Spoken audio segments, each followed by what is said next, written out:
Today we're going to explore a different kind of story structure, the non-linear structure. And as an example, we will look at Ulidavaru Kandanthe, written and directed by Rakshit Shetty. There will be spoilers ahead. My name is Akshay and this is... Before one decides to write a non-linear story, I feel one should ask oneself, why not tell this story in a linear, chronological order? I feel there should be a strong reason to write a non-linear story. This film is about a journalist who seeks to find out the truth about a murder by examining 5 different perspectives of it. This is an example of the Rashomon effect, where one incident is told through different viewpoints, and we are unable to figure out the absolute truth of the incident. This storytelling style originates from the 1950 Japanese film Rashomon, directed by Akira Kurosawa. As we have to explore various perspectives of one incident, we have to jump back and forth in time. Thus, Ulidavaru Kandanthe has a non-linear story.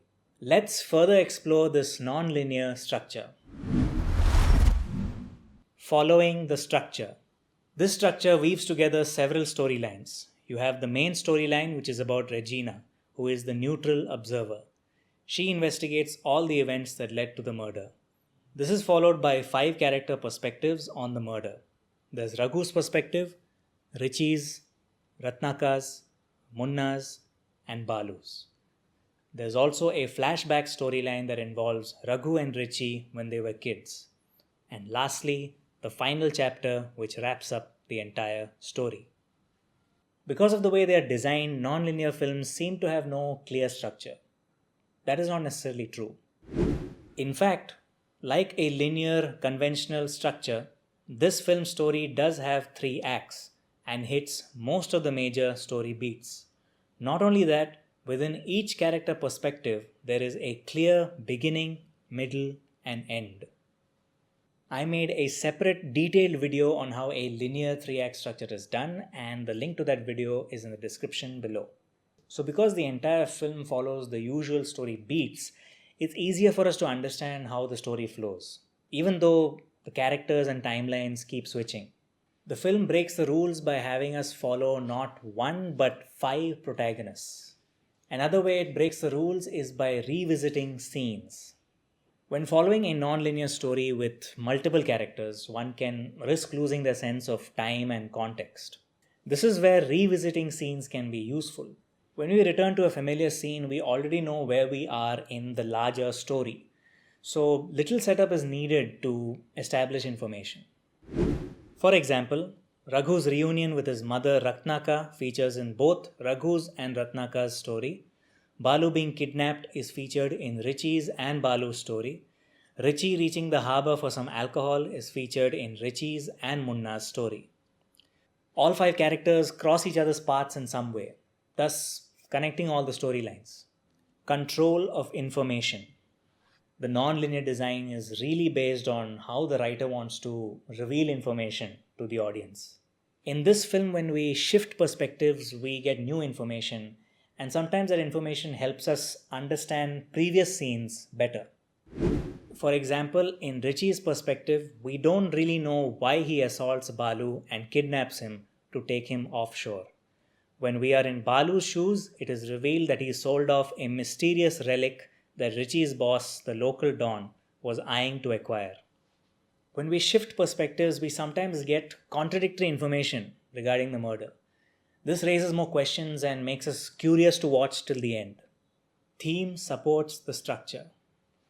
The film's theme is about how perspectives can alter the absolute truth. At the film's start, the theme is stated by Regina herself. Perspectives. ಯಾವ್ದು ಸರಿ ಯಾರು ಸರಿ ಅವರವ್ರ ದೃಷ್ಟಿಕೋನದಲ್ಲಿ ನಿಂತು ನೋಡಿದಾಗ ಎಲ್ಲಾನು ಬದಲಾಗುತ್ತೆ. So how am I supposed to come to a conclusion? In fact, ನಾನೇ ಒಂದು ಕನ್ಕ್ಲೂಷನ್ ಕೊಟ್ಕೊಂಡು ಕತೆ ಹೇಳಿದ್ರೆ ಅದು ತಪ್ಪಾಗಬಹುದು. Even the title of the film is connected to the theme. Ulidavaru Kandanthe translates to as seen by the rest. All 5 characters are stuck in their own perspective. They don't have knowledge about the larger picture. So this leads them to make up their own conclusions. The biggest example comes from Munna's story.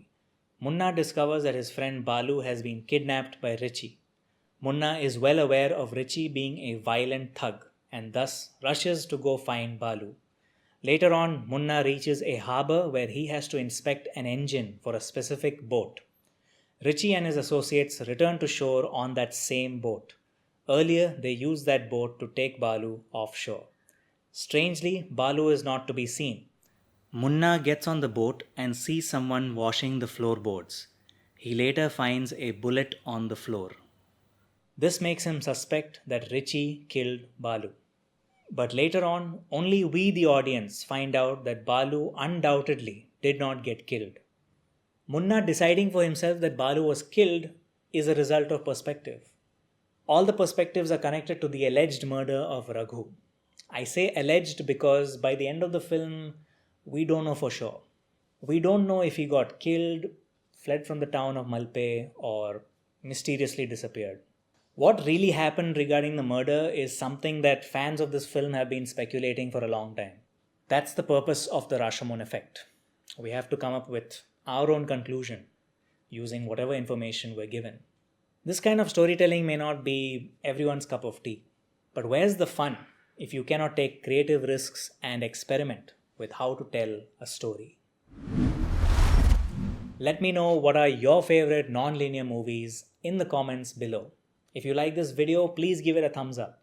Script Insight is thankful to the Script Room for their assistance in the promotion of this video. If you love cinema, please subscribe to this channel for more content. Thanks for watching, and I will see you guys next time.